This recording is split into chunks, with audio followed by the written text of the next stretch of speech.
आप लोग हाथ में पुष्प ले लीजिए।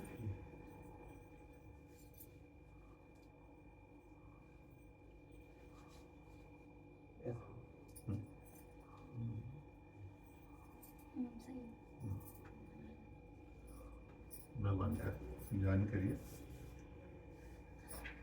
आइए हम लोग भगवान की कथा में प्रवेश करें। उसके पहले मन और वाणी को पवित्र करने के लिए भगवान के नाम का आश्रय लेते हैं, फिर हम लोग कथा में प्रवेश करेंगे। तो चलिए पहले सब लोग भगवान का नाम लीजिए।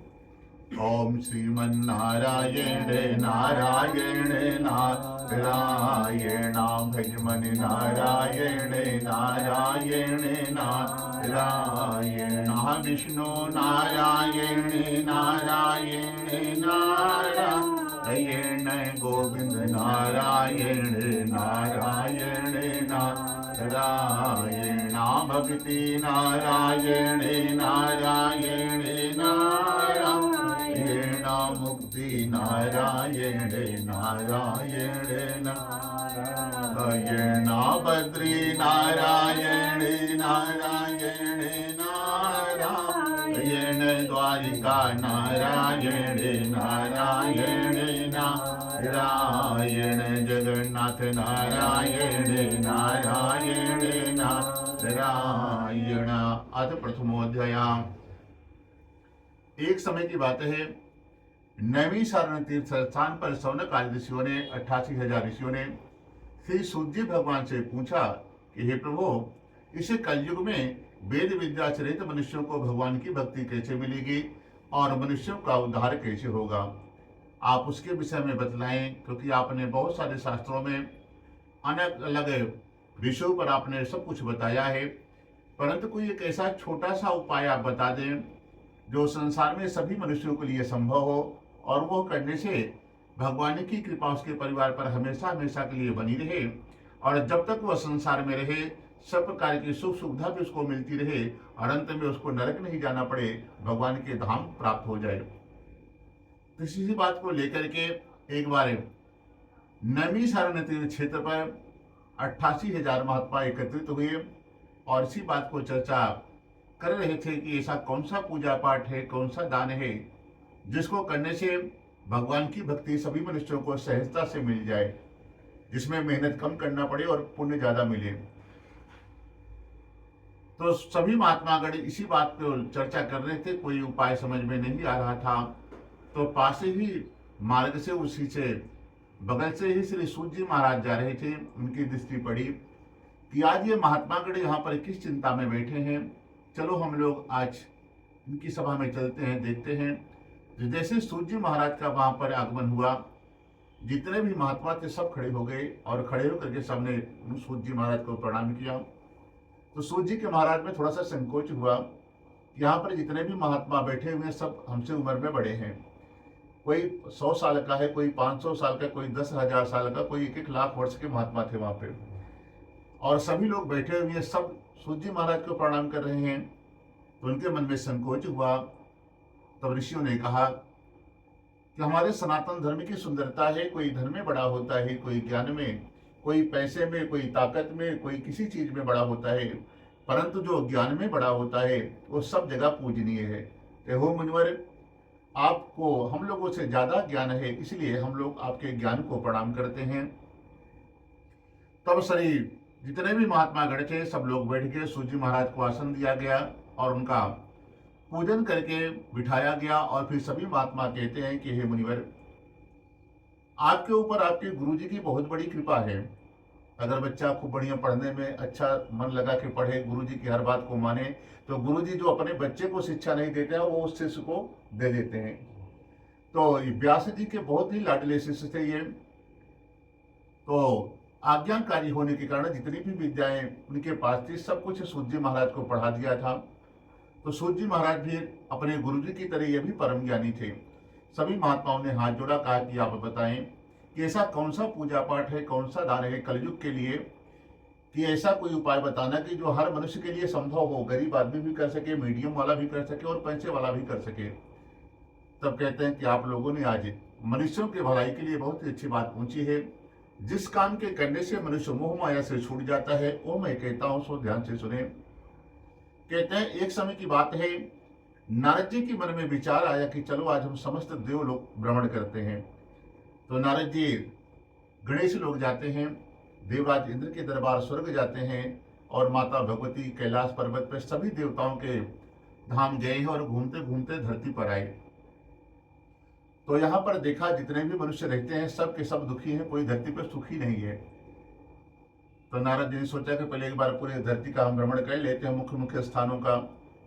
तो नारद जी धरती पर थोड़ी आगे बढ़े तो वहां पर देखा कि एक बहुत बड़ा दिव्य आश्रम है और बड़ी बड़ी गाड़ियां, बड़े बड़े बंगले वहां पर हैं महात्मा जी के आश्रम में। तो नारद जी ने पूछा भैया ये किसका आश्रम है? तो महात्माओं ने कहा ये सब त्यागी बाबा का है।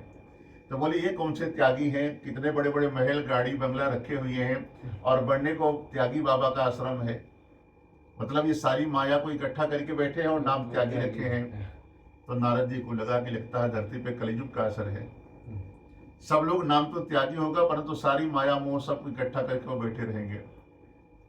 फिर नारद जी थोड़ा और आगे बढ़े तो उन्होंने देखा है कि बहुत बड़ा आश्रम था और वहां पर बड़ी जोर जोर से आवाज आ रही थी।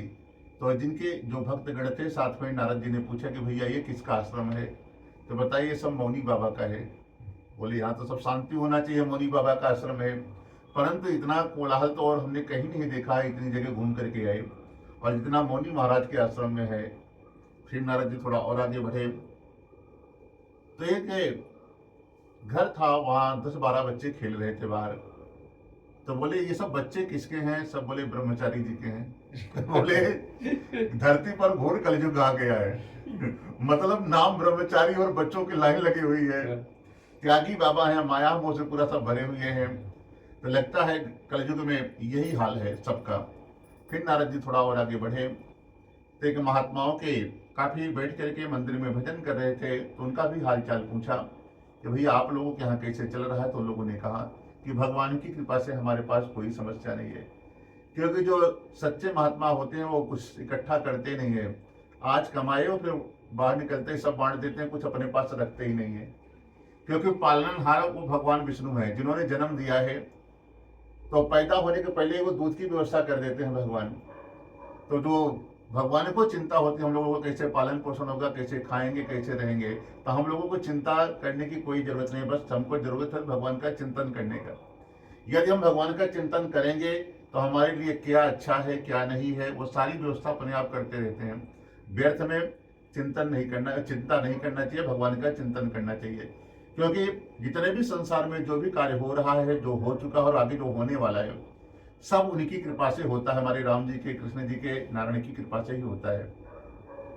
व्यर्थ में हम लोग टेंशन लेकर के घूमते रहते हैं कि अब उनको ये करना है, वो करना है, वो करना है। हमारे सोचने से कुछ नहीं होता, जो करना होगा जब करना होगा वो अपने आप करेंगे।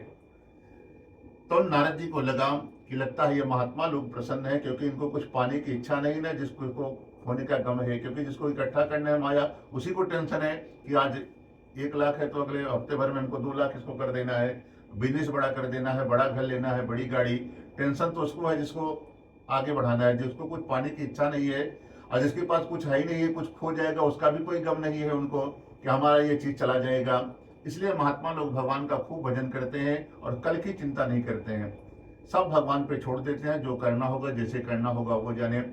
तो महात्मा लोग को देख करके नारद जी प्रसन्न हुए और फिर उनके मन में थोड़ा चिंता बढ़ा कि संसार में बाकी जो गृहस्थ आश्रम में रहते हैं और बाकी जो भी है सब लोग दुखी हो रहे हैं कोई ना कोई परेशानी से। यहाँ तक आप कभी कभी देखिए जो ज्यादा धर्मात्मा पूजा पाठ करता है वो ज्यादा दुखी होता है। क्यों होता है मालूम है? भगवान उसके पाप को मिटाने में लगे रहते हैं कि इसके सारे पाप जल्दी जल्दी हम धुल दें। इसीलिए वो उसके सारे कष्ट कटना है और जो भी आपने कर्म किया उसको खुद ही भोगना है। हम लोग इस जन्म में या पूर्व जन्म में जो करे हैं वो जब तक कर्म नहीं भोग करेंगे तब तक हमको मुक्ति नहीं मिलेगा। इसलिए भगवान के भक्तों के जल्दी सबन जो भी पाप है भगवान उसके मिटाते हैं।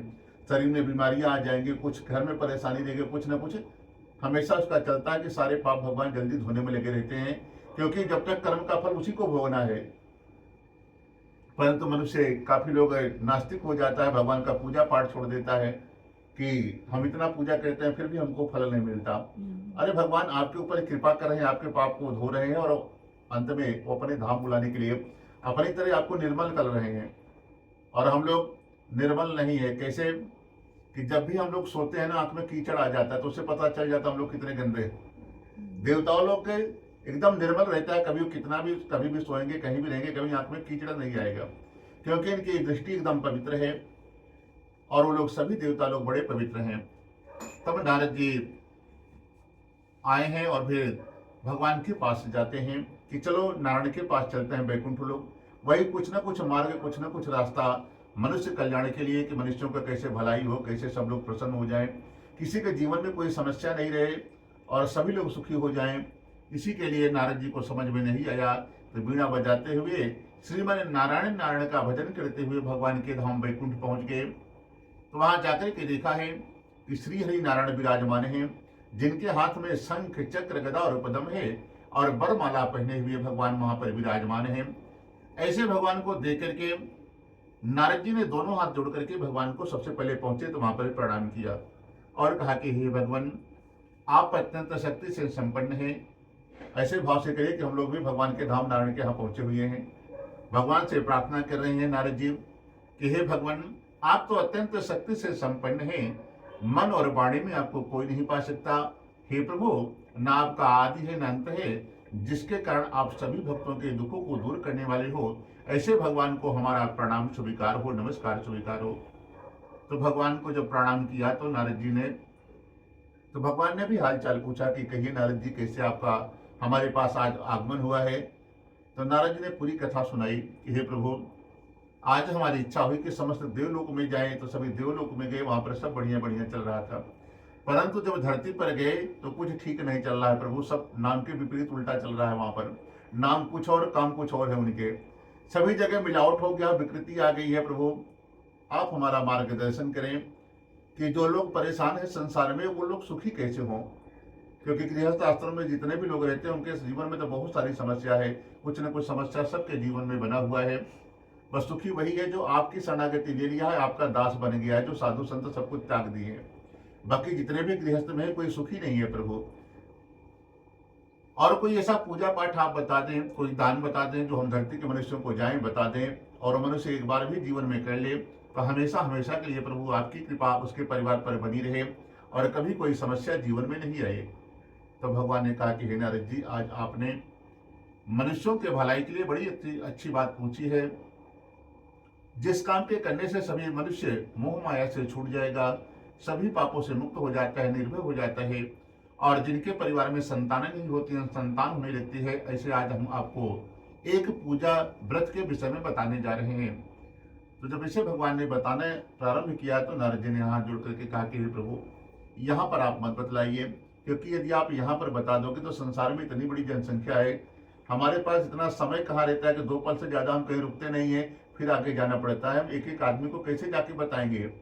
एक काम करो, हम धरती पर व्यवस्था करते हैं जहाँ पर ज्यादा से ज्यादा लोग रहते हो, प्रभु आप वहीं चलिए, चल करके बताइए, और एक साथ इस कथा को सुन लेंगे तो इसका प्रचार प्रसार बहुत जल्दी हो जाएगा। क्योंकि आज के जैसे इंटरनेट की व्यवस्था नहीं थी कि वहां पर भगवान लाइव करेंगे और सब लोग अपने अपने घर में सुन लेगा, और एक ही खाली सहारा था कि जहां पर ज्यादा से ज्यादा लोग रहते हो, यहाँ पर ज्यादा से ज्यादा लोग को बुला करके बैठने की व्यवस्था हो, वहीं पर किया जाए। तो उसके लिए सबसे पहले तो कथा जहाँ पर वो जगह पवित्र हो और वहाँ का वातावरण एकदम शांत हो, कि कहीं कोई आवाज नहीं आए, बढ़िया से कथा हो, कथा में कोई बाधा नहीं आए। तो विचार किया कि इसका पता कौन लगाएगा।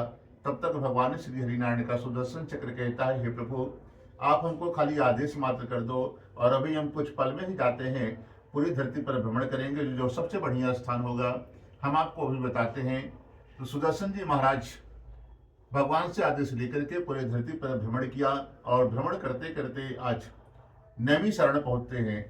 नैमी शरण मतलब वो धरती का मध्य भी माना जाता है, संसार में विश्व में जितनी धरती है वो सबका सेंटर है वो नैमी शरण, और ये लखनऊ के पास में सीतापुर जिले में है। तो वहीं पर आकर के भगवान का सुदर्शन चक्र रुका है। तो वहां पर सुदर्शन जी ने देखा कि बड़ा ही दिव्य आश्रम है, वहां पर सनकादिक ऋषि रहते हैं। सनकादिक ऋषियों का नाम सुना है?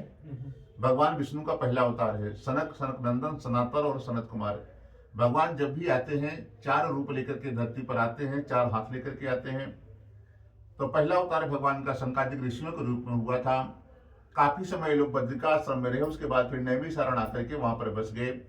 वहीं पर ये लोग रहते थे। सुदर्शन जी को वह स्थान देख करके बड़ा अच्छा लगा और जाकर के भगवान को सूचित किया कि हे प्रभु, धरती पर एक ऐसा क्षेत्र है जो बड़ा ही वातावरण वहां का शुद्ध है, हमेशा पूजा पाठ प्रभु आपकी भजन कीर्तन कथा आदि होता रहता है, आप प्रभु वहीं पर चलिए। तब नारद जी ने भी भगवान से प्रार्थना किया और सुदर्शन जी ने भी प्रार्थना किया और भगवान को लेकर के साथ में आज धरती लोक पर आते हैं। और धरती पर आए तो जितने भी 88,000 महात्मा थे वहां पर सब लोगों ने खड़े होकर के भगवान श्री नारायण का स्वागत किया। फिर उनको बढ़िया ऊंचा सन सिंहासन पर बिठाया गया, बैठ करके सबने भगवान का पूजन किया। और पूजन करने के बाद नारद जी महाराज सबसे आगे बैठे कि भगवान कौन सा उपाय बताने जा रहे हैं। तो जो ऋषि महात्मा गण थे उन्होंने कहा कि देखो, धरती पर एक व्यवस्था है, कोई अनुष्ठान पूजा पाठ करने के लिए अकेले नहीं कर सकते हैं, उसमें पत्नी का होना जरूरी है। तब नारद जी ने सोचा कि अब कहां से हम पत्नी लाएं, साधु आदमी। बोले कि एक बार तो पत्नी की व्यवस्था में हम लगे हुए थे कि हमको भी पत्नी हो जाए, परंतु मनुष्य से बंदर बढ़ जाना पड़ा, भगवान ने हमको बंदर बना दिया। और भगवान पत्नी तो मांगा था कि हम शादी करेंगे, परंतु भगवान से यह प्रार्थना किया कि जे विध ना तो हो हित मोरा, करहु सुबेग दास में तोरा। हे प्रभु, जिसमें हमारा हित हो आप वही हमारे लिए करिएगा। साथ में यह भी भगवान से प्रार्थना कर लिया था, क्योंकि नारद जी परम साधु आदमी हैं, उनका ब्रह्मचर्य नष्ट हो जाता, साधु उनके नाम पर उनको लोग दोष लगाता यदि शादी कर लेते तो, इसलिए भगवान ने उनकी कृपा करके उनकी शादी नहीं कराई। तो नारद जी ने कहा कि प्रभु, आप कोई ऐसी व्यवस्था बनाएं, आप लोग महात्मा लोग, कि हम अकेले ही अनुष्ठान को कर लें। तो कई सभी महात्माओं ने कहा कि जो ब्रह्मचारी आदमी होते हैं, जो साधु संत होते हैं, वो कोई भी पूजा पाठ अनुष्ठान धरती पर अकेले भी कर सकते हैं। तब नारद जी आगे बैठे आपकी तरह बढ़िया, और फिर भगवान से प्रश्न कर रहे हैं कि हे प्रभु, सबसे पहले तो उसका नाम बताइए कि जो आप बताने जा रहे हैं, संसार वाले उसको किस नाम से जानेंगे। तब भगवान ने कहा उसका नाम सत्यनारायण व्रत कथा होगा। और फिर भगवान ने कहा कि उसका नाम सत्यनारायण व्रत कथा होगा। इसका नाम ही काल आया है, जो उन्होंने नामकरण किया ना, बड़ा सोच के रखा है। पहले भी काल आते थे, पूजा पाठ करिए, कहीं हड्डी फेंक के चले जाते थे खिड़की से, कहीं कुछ तो पूजा में विघ्न है। तो आजकल मोबाइल से आते हैं। राम जी ने सभी को निपटा दिया था जो ऐसे करते थे। राम जी ने सब पूरा राक्षसों को, ये लोग थोड़ा बच गए, फिर से नया खोज करके आ गए, मोबाइल में आते हैं। तो नारद जी ने भगवान से प्रार्थना किया कि हे प्रभु, सबसे पहले तो जो आप बताने जा रहे हैं उसको संसार वाले किस नाम से जानेंगे। तो भगवान ने कहा कि उसका नाम सत्यनारायण व्रत कथा होगा। फिर भगवान से फिर पूछा कि उसका नियम विधि क्या है। तो भगवान ने कहा कि इसको कभी भी कर सकते हैं, इसमें कोई दिन का कोई विशेष महत्व नहीं है। चाहे शुक्ल पक्ष हो, चाहे कृष्ण पक्ष हो, चाहे श्राद्ध पक्ष हो, आप कभी भी इस पूजा को कर सकते हैं। तो भगवान से पूछा कि पूजन सामग्री क्या लगेगी। तो भगवान ने कहा पके केले के फल, शक्कर, घी, दूध, दही, गेहूं का चूर्ण लेवे और गेहूं के भाव में 60 का चूर्ण लेवे, और भक्षण और पदार्थ जितने भी प्रकार का आप भोजन बना सकते हैं अपने हाथ से बना करके, जिस दिन पूजा रखें भगवान को बुलाएं, उनको उतनी प्रकार के बढ़िया बढ़िया पकवान भगवान को खिलाएं। क्योंकि भगवान को, जो बड़े बड़े लोग हैं, उनके यहाँ 56 प्रकार का भोग भगवान को बहुत पसंद है। 56 प्रकार का भोग वो लगाता है, और नियम रहता है कि खुद से बनाए, जो पूजा कर रहे हैं किसी के हाथ से बना के नहीं खिलाएं, अपने हाथ से बना करके 56 भोग भगवान को खिलाएं, तब भगवान बड़े प्रसन्न होते हैं। तो भगवान ने बताया कि ये फल फूल प्रसाद आदि लाएं, पके केले के फल, दूध, दही, शक्कर आदि लें, और जो भी भक्षण और आप पदार्थ बनाने मालूम है बना करके भगवान को भोजन कराएं। कथा समाप्त हो जाए तो ब्राह्मण को भोजन कराएं, जितने लोग को बुलाए हैं सबको भोजन की व्यवस्था है तो भोजन कराएं, नहीं प्रसाद चढ़ामित दें। उसके बाद मुख्य यजमान को भोजन करना चाहिए, और उसके बाद फिर जो समय व्यवस्था है उसमें भगवान का भजन कीर्तन, भगवान का नाम लेते हुए उस दिन व्यतीत करना चाहिए। बाकी व्यर्थ में इधर उधर की बातें नहीं करना है। जो भी समय जब तक आप नहीं सोएंगे तब तक भगवान का खूब भजन करें, तो भगवान उसके ऊपर विशेष कृपा कर देते हैं। संसार में जो कुछ भी उसके योग्य है भगवान सब कुछ उसको दे देते हैं, और संसार में सब प्रकार की सुख सुविधा दे करके अंत में अपने धाम वैकुंठ का वो अधिकारी हो जाता है, उसको नरक नहीं जाना पड़ता है। इस कथा की यह महिमा है। बोलो श्री सत्यनारायण भगवान की जय। अत श्री ही भगवान का नाम लीजिए, फिर दूसरे अध्याय की कथा हम लोग सुनते हैं। ओम श्रीमन्नारायण नारायण नारायण भजमन नारायण नारायण नारायण राम नारायण नारायण नारायण कृष्ण नारायण नारायण अरे जोर से लिखिए, लगे कोई फौजी आदमी क्या हो रही है कथा के थोड़ा।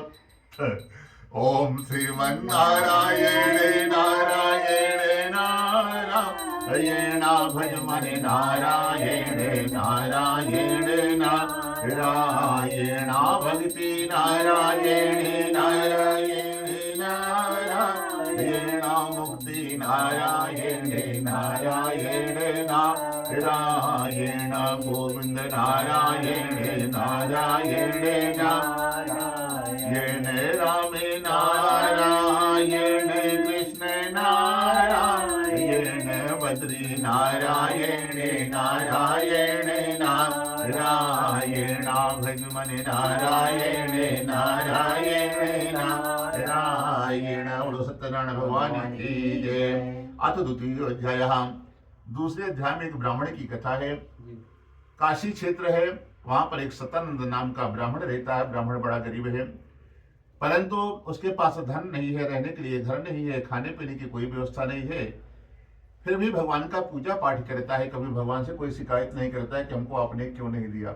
उसको पता है भगवान कर्म का फल देते हैं, हमने कोई अपराध किया इसलिए भगवान ने हमको नहीं दिया ये चीज। तो उसमें अपना ही दोष रहता है, भगवान का कोई दोष नहीं है। और हम संसार में जितने भी लोग आए हैं यहाँ पर अपने अपने कर्म का फल भोगने के लिए आए हैं। हम लोग सब पापी आत्मा है, यहाँ पुण्य आत्मा नहीं आता। कोई पुण्य आत्मा सब वैकुंठ में ही रहते हैं। हम लोग पापी हैं, कुछ पाप कर दिए हैं, इसलिए हमको यहाँ पर भेजा गया है कि जाइए अपने उस पाप को भगवान का नाम लेकर के, जाप करके, तीर्थ यात्रा करके, तपस्या करके अपने पाप को नष्ट करिए, फिर आइए हमारे पास परमानेंट रहिए। परंतु हम लोग क्या करते हैं, आते हैं, पाप क्या धोएं और बढ़ा लेते हैं। उसके चक्कर में 84 के चक्कर में हम लोग बंधे रहते हैं, गोल गोल घूमते रहते हैं, कभी मुक्ति नहीं होती है। और फिर जिस दिन जिसको मालूम हो जाता है कि हम आए क्यों है, सच्चा जानकारी हो जाए, तो सब कुछ त्याग करके भगवान का नाम जाप ही करता है। उसी से रक्षा होने वाला है, उसी से भगवान का धाम मिलने वाला है। तो काशी का ब्राह्मण बड़ा गरीब है, कोई व्यवस्था उसके पास नहीं है। और एक दिन की बात है, वो मंदिर जाता है, भगवान का पूजन करता है। पूजन करने के बाद वापस घर आया और भगवान को बड़ी दया आई कि बड़ा गरीब ब्राह्मण है, इसके पास कोई व्यवस्था नहीं है, न रहने की व्यवस्था है, न खाने की, न पहनने की। और हमारे मंदिर हर दिन आता है और कभी हमसे शिकायत नहीं करता कि प्रभु हमको ये दे दो। और हम लोग झूठा भी भगवान का पूजा करें या कहीं मंदिर जाएं तो बिना मांगे भगवान से कुछ नहीं आते हैं कि प्रभु हमको ये दे दो, हमको ये दे दो। यानी जिस चीज की कमी है सब कुछ भगवान से मांग लेते हैं। कोई भगवान को देखने नहीं जाता है और भगवान को भी लगता है ये स्वार्थी आदमी है, आराम से सौदा करने। भगवान तो कृपा करने के लिए बैठे हैं और भगवान को यदि कोई मांगता है तो उनको समझता है उनके पास दिमाग नहीं है भगवान के। अरे भगवान तो तुम्हारे अंदर ही बैठे हैं, वो तो तुम्हारी आत्मा में क्या चल रहा है, तुम्हारे दिमाग में क्या चल रहा है, सब कुछ वो जानते हैं। तो उनको बताने की कोई जरूरत नहीं है। आपका काम है खाली आप उनके चौखट तक, दरवाजे तक जाइए, भगवान सब कुछ दे देंगे। परंतु मांगना नहीं है। हम लोग भिखारी थोड़ी हैं कि मांगने जा रहे हैं प्रभु। मांगने वाले वहां बाहर बैठे रहते हैं, उनका काम है। हम लोग तो खाली ऐसे प्रेम हो, भगवान भी देखते हैं कि हमसे प्रेम करता होगा तो खाली हमको देखने के लिए आएगा, हमसे मिलने के लिए। और कोई 99% लोग सौदेबाजी करने के लिए जाता है कि प्रभु हमारा ये काम कर दो तो 1.25 किलो लड्डू पक्का चढ़ाएंगे अगले मंगलवार को। तो हम लोग बिजनेस करते हैं भगवान के साथ। तो भगवान भी वैसे कर तो देते हैं काम, पर तो फिर वो जो कृपा हमको मिलना चाहिए वो मिलता नहीं है। उसमें हम ही लोग की कमी है। भगवान तो बरसाने के लिए बैठे हुए हैं कि कृपा बरसा दे, इसके पास सब कुछ हो जाए। परंतु हम लोग मांगते भी भगवान से मांगते हैं तो छोटी चीज मांगते हैं, सांसारिक केरी को, भगवान की माया मांगते हैं। और बिरला ही कोई व्यक्ति है जो भगवान को मांगता हो। भगवान के मंदिर जाएं तो भगवान को ही मांगे, भगवान से कुछ नहीं मांगे। प्रभु हम आपको ही चाहते हैं, प्रभु आप हमारे पास हमेशा रहिए, हमारे मन में सद्बुद्धि बनी रहे कि कभी हम किसी के सामने कुछ मांगे ही नहीं। ध्रुव जी प्रहलाद जी के सामने भगवान प्रकट हुए, बोले वरदान मांगो क्या चाहिए, बोले इनको यही चाहे कि हमको कुछ नहीं चाहिए। उन लोगों ने कुछ मांगा नहीं और भगवान ने ऐसी कृपा कर दी कि आज भी हम लोग उनका नाम लेते हैं। ध्रुव जी तारा बनकर के चमक रहे हैं। प्रहलाद जी की भक्ति पूरा विश्व आज भी जानता है और गाता है, और जब तक धरती रहेगी तब तक उनका गुणगान गाया जाएगा।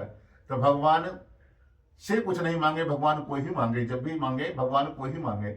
या भगवान आ गए आपके घर में तो किसी चीज की कोई कमी नहीं रहेगी। आप खाली सोचो कि सारा काम आपका होता रहेगा। इसलिए भगवान की हमेशा निष्काम भक्ति करना चाहिए। कुछ पाने के लिए भगवान का पूजा नहीं करना चाहिए। हम इसलिए पूजा कर रहे हैं कि हमको ये मिल जाए वो मिल जाए, वो सब भगवान की माया है।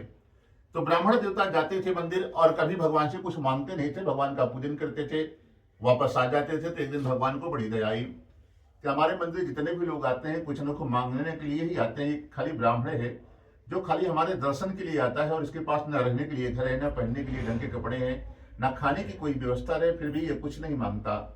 तो भगवान स्वयं एक ब्राह्मण का भेष बनाया और पीछे पीछे जब ब्राह्मण देवता घर में आए तो भगवान भी भेष बदल करके पहुंच गए। आकर के पूछा कि हे ब्राह्मण देवता, आप नित्य धरती पर क्यों घूमते रहते हो, आप हमको वो बतलाएं। तो उन्होंने कहा कि हमारे पास खाने की कमाने की कोई व्यवस्था नहीं है, मजबूरी में हम भिक्षा मांगने के लिए धरती पर जाते हैं और जो भी धन मिलता है उसी से हम अपने परिवार का पालन पोषण करते हैं। यदि कोई आप इसका उपाय जानते हो कि हमको मांगना न पड़े, हमारे घर पर भी भगवान की कृपा हो जाए, तो आप हमको अवश्य बताएं। तो भगवान ने कहा कि हे ब्राह्मण देवता, एक श्री सत्यनारायण भगवान की ऐसी कथा है जो मन वांछित फल देती है। एक बार तो नियम पूर्वक उस कथा को अपने घर पर कर ले और हमेशा हमेशा के लिए तो भिखारी से दाता बन जाएगा। तब भगवान को प्रणाम किया और पूछता है कि क्या कैसे करना पड़ता है। तो भगवान ने उसको भी वही बताया कि सुबह से शाम तक व्रत रखो, शाम के समय अपने भाई बंधु मित्रों को सबको बुलाइए और भाव से भगवान का पूजन करिए। कथा हो जाए तो ब्राह्मण को भोजन कराइए और जितने लोग को बुलाए हैं सबको भोजन की व्यवस्था तो सबको भोजन कराइए। यदि भोजन की व्यवस्था नहीं है तो फल प्रसाद चरणामृत जो भी है उनको प्रसाद देने के बाद उसके बाद फिर स्वयं भोजन प्रसाद करना चाहिए। उसके बाद जो नियम समय आपके बाद और बचता है पूजा के बाद, तब तक भगवान का खूब नाम लेना चाहिए, खूब भजन करना चाहिए भगवान का। तो भगवान उसको सब कुछ दे देते हैं, किसी चीज की जीवन में उसकी कमी नहीं छोड़ते हैं। तब ये बात भगवान ने पूरा उपाय बता करके और फिर वैकुंठ लोक को चले जाते हैं। भगवान के सामने सतानंद ने संकल्प लिया कि इसको हम कल ही करेंगे। शाम का समय हुआ, ब्राह्मण देवता सोने के लिए गए तो उनको नींद नहीं आ रही है कि हमने भगवान के सामने पूजा का तो संकल्प ले लिया कि कल करेंगे, परंतु खाने तक का अनाज हमारे घर में एक दाना नहीं है और उसमें बताए थे कि भंडारा भी करना पड़ता है, वो कैसे हम करेंगे, कहाँ से फल लाएंगे, कहाँ से मिठाई लाएंगे, ये सब चीज तो दुकान से लेना पड़ता है, हमारे पास खुद की व्यवस्था नहीं है। और महीने में करीबन 2 एकादशी तो सबके यहाँ होती है, हमारे यहाँ 20-20 दिन एकादशी ही होती है, व्रती करते हैं, कुछ नहीं मिलता है। परंतु भगवान से रात के समय जब सोने गया, नींद नहीं आए, तो पूरी रात प्रार्थना करता रहा कि भगवान हमारे पास इतनी सामर्थ्य नहीं है कि हम आपकी पूजा कर सकें। हे प्रभु, हमने एक महात्मा के सामने संकल्प लिया है कि कल हम पूजा करेंगे, यदि हम नहीं करते हैं तो हमको दोष लग जाए कि हम झूठे सिद्ध हो जाएंगे। और हे प्रभु, आप हमारे यहाँ से कैसे आप कल अपनी पूजा करवा लेना। रात भर यही प्रार्थना करता रहा। और भगवान की पूजा कभी आप पैसे से नहीं कर सकते हो। भगवान ऐसे माया जाल में अपने फंसा के रखते हैं कि आपके पास कभी समय ही नहीं होगा। और हमारा जीवन ऐसे तेजी से निकल रहा है कि कौन सा दिन आखिरी है किसी को नहीं पता है। और तेजी से हम काल का ग्रास बनने के लिए अंदर सरक रहे हैं, काल के सामने जा रहे हैं, कब हम लोगों को निकल जाए कुछ पता नहीं है। और भगवान अपनी भक्ति उस टाइम भी नहीं देंगे कि आप उनका पूजा करो। ब्राह्मण की तरह भगवान से हाथ जोड़ना चाहिए कि हे प्रभु, आप हमारी हाथ से पूजा करा लो। तो ब्राह्मण के ऊपर भगवान ने कृपा किया, सतानंद के ऊपर। और फिर सुबह उठा है, भगवान का पूजन पाठ आज करके 5 घर में भिक्षा मांगने के लिए गया। तो भगवान की ऐसी कृपा हुई कि 5 घर में बहुत सारा धन मिल गया, जिससे उसने भगवान के पूजन के लिए बढ़िया बढ़िया पके केले के फल, शक्कर, घी, दूध, दही और गेहूं आदि चूड़ लेकर के आया है। निंद्रा देवी सता रही है आप दोनों को। हाँ, तो सावधान रहिएगा, नहीं तो कुंभकर्ण बैठ जाएगा सर पे। सावधानी हटियो, सर पे बैठेगा ऐसे चलने चाहेगा आप दोनों। तब भगवान राम ने आशीर्वाद दिया है। जब कुंभकर्ण को मार रहे थे तो उनकी पत्नी चरणों में गिर पड़ी, प्रभु हमारे पति को मार दोगे, इसका कौन सा दोष है, तो रावण ऐसे कर रहा है, इनको तो छोड़ दो। बोले नहीं, ये जो हमारे दुश्मन का भी दोस्त दुश्मन ही होता है, इसलिए हम इसको नहीं छोड़ सकते हैं। परंतु ये काम करते हैं, आशीर्वाद देते हैं, जहां भी हमारी कथा होगी तुमको कुंभकर्ण से मिला देंगे। हमारी जगह हमारी कथा में आपको कुंभकर्ण मिलेंगे, हर जगह उन्हीं से मिल लेना। तो निंद्रा उन्हीं की पत्नी है। कुंभकर्ण आएगा, आपको इसे झुलाएगा, निंदा देवी मुलाकात करके चली जाएंगी उससे। भगवान ने उसको वचन दिया है कि हर कथा में हम आपको बुलाएंगे कुंभकर्ण से, आप टेंशन मत लो, कुंभकर्ण के दर्शन होते रहेंगे। तो कुंभकर्ण सर पे बैठेगा, उसके लिए आपको सावधान रहना है, इसलिए तो भगवान का नाम लिया जाता है। और आंख खोल करके खाली भगवान को देखिए तो नींद नहीं सताएगी। वही कर रही थी। भले भगवान को आप देखते रहिए, एकटक भगवान से नजर मिला के रखिए तो सावधानी बनी रहेगी। तो ब्राह्मण देवता भगवान से प्रार्थना किया, भगवान पूरा उपाय बता करके चले गए। सुबह हुआ है, भगवान का पूजन का संकल्प लेकर के 5 घर में भिक्षा मांगने के लिए गया। तो 5 घर में आज इतना धन मिल गया, जैसे वह रहने खाने और उसके प्रसाद की व्यवस्था हो गई, भंडारे की भी व्यवस्था हो गई। तो ब्राह्मण रोने लगा कि हे भगवान, हम इसी नगर में लोगों के यहाँ भिक्षा मांगने के लिए आज नहीं कई वर्षों से आते थे, हमारा जीवन निकल गया, कभी इतना धन नहीं मिला जितना आज हमको मिल गया। अब तो हमारा इससे भंडारा भी हो जाएगा, पूजा भी हो जाएगा। तब भगवान के लिए बढ़िया बढ़िया पके केले के फल, शक्कर, घी, दूध, दही आदि, गेहूं का चूर्ण आदि लेकर के आया है। और समस्त पूजन सामग्री को इकट्ठा करके शाम के समय अपने भाई बंधु मित्रों को सबको बुलाया है। बुला करके भगवान का पूजन कर रहा है। और पूजन जो समाप्त हो गया तो उन्होंने देखा कि भगवान के सामने जो भी कथा सुनने वाले हैं कुछ न कुछ कथा के बाद चढ़ा रहे हैं। तो जैसे गांव के लोग आते हैं ना, तो आप देखेंगे चाहे अनाज ही लेके आए, खाली हाथ नहीं जाता है। तो ब्राह्मण देवता फिर से दुखी हो गए कि हे भगवान, हमारे पास तो कुछ अपना है ही नहीं, हम तो जो कुछ लेके आए हैं सब गांव वालों से मांग करके ले आए हैं, और हमारे पास तो अपना कुछ नहीं, अब हम क्या चढ़ाएं। प्रभु बड़ा दुखी हुआ, परंतु विचार किया उसमें अपना खुद का ही चढ़ाना पड़ता है, किसी से जो मांग करके लाए वो नहीं माना जाएगा। तो विचार किया कि भगवान तो इतना निर्दयी नहीं है कि कुछ नहीं दिया होगा। यदि संसार में भगवान किसी को भेजते हैं तो कुछ ना कुछ सबको देते हैं। तो विचार किया कि हमको क्या दिए हैं भगवान। तो उसको समझ में आया कि हमको भगवान ने गरीबी दी है, जो भगवान ने दिया हम वही भगवान को देंगे। भगवान ने धन नहीं दिया है तो किसका धन हम लेकर के आए दें भगवान को। तो उन्होंने भगवान से हाथ जोड़ा, प्रभु कहा कि हे प्रभु, हमारे पास आपको देने के लिए हमारे पास हमारी परेशानी और गरीबी ही है, हम वो जो हमारे पास है वही आपको देंगे, हम किससे मांगने जाए दूसरा चीज। तो भगवान से कहा कि प्रभु यही आप ले लेना। भगवान ने उस ब्राह्मण के समस्त गरीबी और परेशानी जो भी जीवन में चल रही थी सब चढ़ा दिया। भगवान सब कुछ ले लेते हैं, और भगवान सच्ची ये बात है कि जो भी आपके पास है, जो भी दोगे भगवान सब कुछ ले लेते हैं। आप देने के लिए एक बार उनके सामने हाथ जोड़ करके बैठिए तो सही सही। अगर नहीं ले रहे हैं तो भगवान के सामने आप कोई नहीं रहे घर में, तो मंदिर के सामने बैठ करके और रोइए भगवान के सामने। भगवान अपने भक्तों के दुख को नहीं देख पाते हैं, भगवान सब कुछ सह लेते हैं। यदि भक्त उनके सामने रो दिया तो भगवान भी दुखी हो जाते हैं, फिर तुरंत उसके काम को कर देते हैं। परंतु किसी को दिखाना नहीं है, किसी को बताना नहीं है, और एकांत की बात है, वो राज की बात है। भगवान के सामने बैठिए और कोई नहीं रहे, कोई जाने नहीं कि हम क्यों क्या कर रहे हैं। भगवान सब कुछ सुन लेते हैं और दुख देख ही नहीं पाते अपने भक्त के, और सारे काम कर देते हैं।